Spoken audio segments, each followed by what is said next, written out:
अगर आप बिहार के चमार हैं और पंजाब में काम करने के लिए गए तो क्या पंजाब में आप जाट या सिख बन जाएंगे या फिर खत्री या बनिया बन जाएंगे?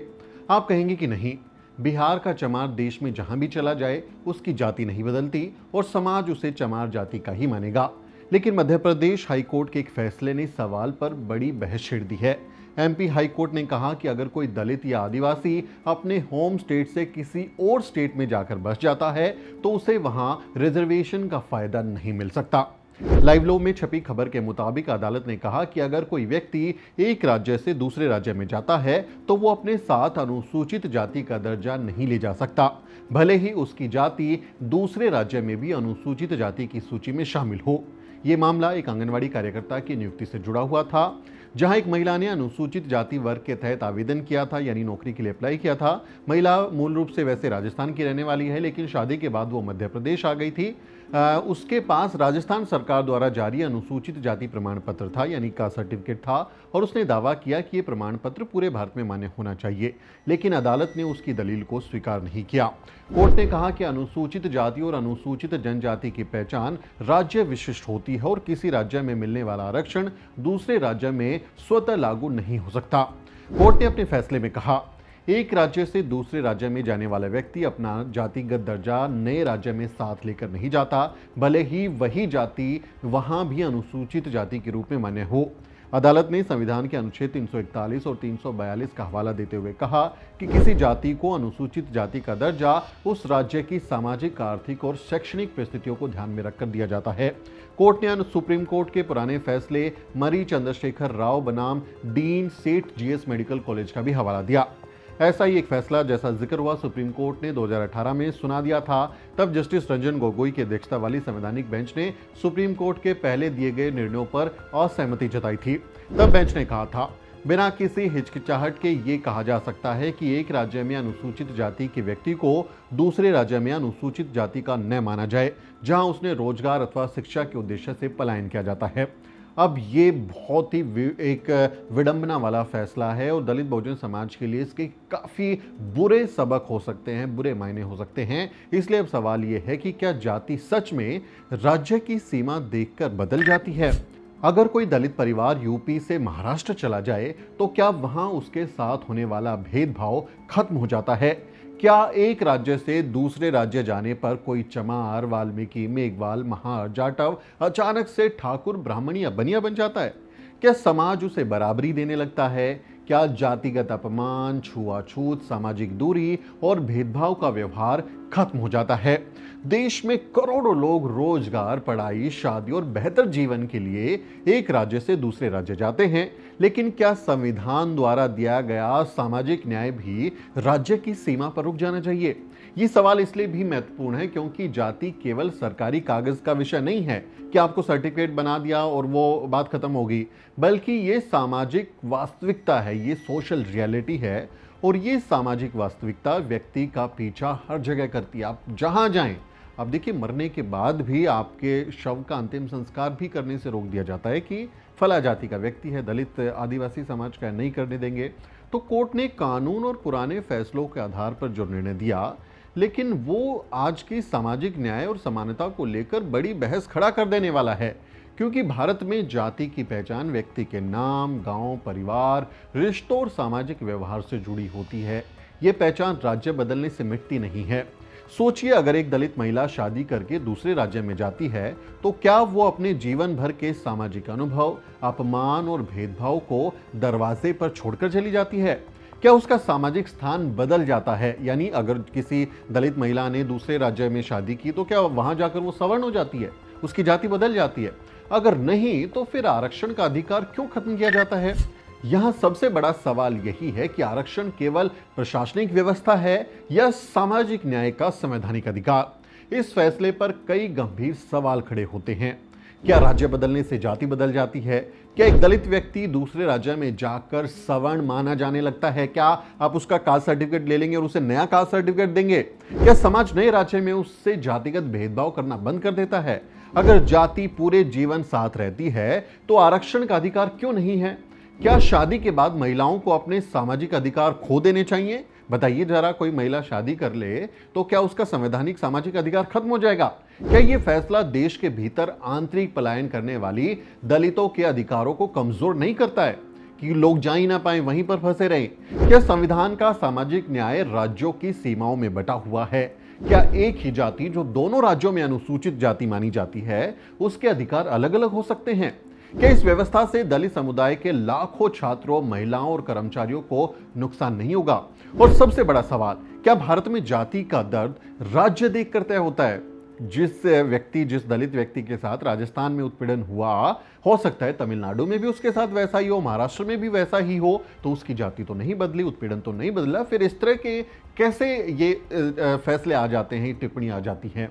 इन सवालों के जवाब कोर्ट और सरकार को देने चाहिए, क्योंकि आज भी देश के कई हिस्सों में दलित समुदाय के लोग जातीय उत्पीड़न, सामाजिक बहिष्कार, हिंसा और भेदभाव का सामना कर रहे हैं। कहीं दलितों को घोड़ी चढ़ने पर पीटा जाता है, कहीं मंदिर में प्रवेश से रोका जाता है, कहीं पानी के हैंडपंप अलग होते हैं, तो कहीं सिर्फ जाति की वजह से हत्या तक कर दी जाती है। ऐसी परिस्थितियों में हजारों परिवार अपने गांव, जिले और राज्यों को छोड़ने को मजबूर हो जाते हैं ताकि वे अपने बच्चों को एक सुरक्षित और सम्मानजनक जीवन दे सकें। केवल उत्पीड़न ही नहीं, बल्कि शिक्षा और रोजगार की बदहाल व्यवस्था भी पलायन का बड़ा कारण बन जाती है। देश के कई छोटे कस्बों, गांव में अच्छे स्कूल, कॉलेज, यूनिवर्सिटी, कोचिंग और नौकरी के अवसर नहीं है, सब जानते हैं। ऐसे में दलित समाज के युवा बेहतर शिक्षा, प्रतियोगी परीक्षाओं की तैयारी और नौकरी और साथ ही सम्मानजनक जीवन जीने के लिए दूसरे राज्यों का रुख करते हैं। ये कोई नई बात नहीं है। कोई मजदूरी करने पंजाब जाता है, तो कोई फैक्ट्री में काम करने गुजरात जाता है, कोई पढ़ाई के लिए दिल्ली या महाराष्ट्र पहुंचता है।